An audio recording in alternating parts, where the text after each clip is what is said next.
Je viens de faire une initiative parlementaire, de contrôle parlementaire.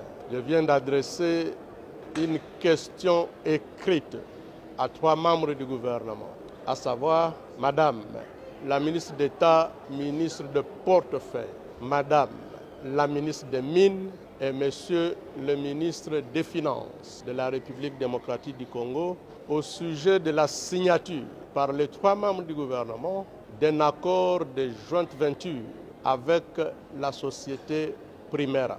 La société Primera est une société de droit des Émirats arabes unis. Au terme de cet accord, il est indiqué que la société Primera et la République démocratique du Congo créent ensemble des sociétés Primera RDC.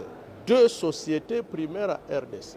L'une, Primera Gold, pour l'or, et l'autre, Primera Metals, pour le 3T. Mesdames et messieurs la presse, il s'agit d'une mafia organisée. Pourquoi? Chaque société Primera n'apporte que $20 000. Je dis bien $20 000. Primera Gold, $20 000. Primera Metals, $20 000. Et dans les $20 000, la RDC apporte 9 000 et la société Primera n'apporte que 11 000. Mais à cause des 11 000 $, les 3 membres du gouvernement accordent un monopole pendant 25 ans pour l'or, pour le coltan, pour la cassiterie, pour le cobalt, bref, 3T pendant 25 ans pour toutes les provinces du Nord Kivu, du Sud Kivu et du Maniema. Mesdames et messieurs, c'est inadmissible.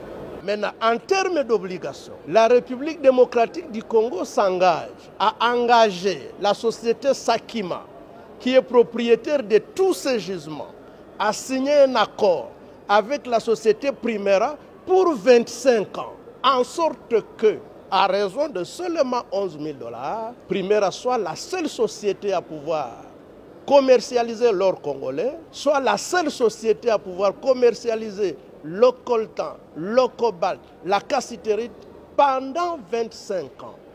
Et ce n'est pas fini.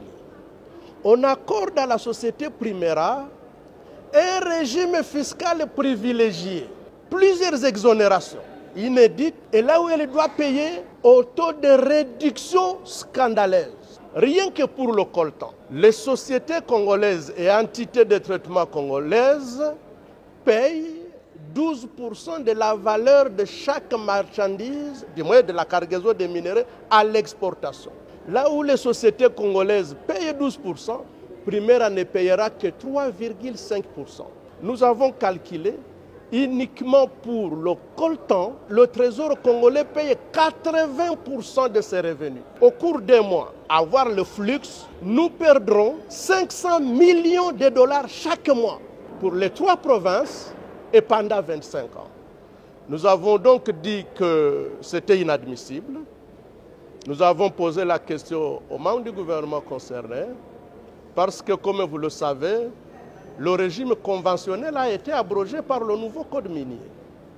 Aujourd'hui, nous sommes sous le régime légal et toutes les sociétés sont traitées de la même manière. Le président de la République dit, et avec raison, vouloir créer des millionnaires congolais. Ce n'est pas en accordant un monopole immérité à une société étrangère que nous allons créer des millionnaires congolais. Ce n'est pas en accordant des exonérations illégales à un étranger que nous créons des millionnaires congolais. Et enfin, ce qui paraît scandaleux, en ce qui concerne le règlement du contentieux, les 3 membres du gouvernement ont renoncé au privilège de la souveraineté de la République démocratique du Congo. Je n'invente pas, le contrat est là gelé. Vous allez même le publier.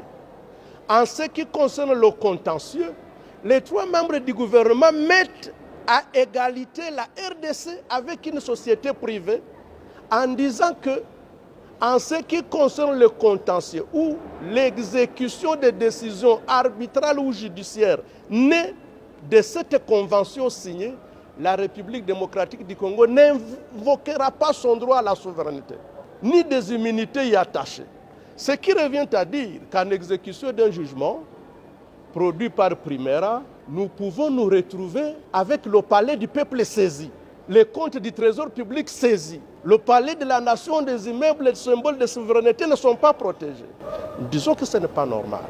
Ensuite, comme vous le savez, la société Sakima, à laquelle les 3 membres du gouvernement enjoignent de signer des contrats de jointe venture avec la société Primera, cette société a déjà signé des contrats de même nature avec des sociétés de droit congolais, lesquelles sociétés ne sont pas disposées à renoncer à leurs droits.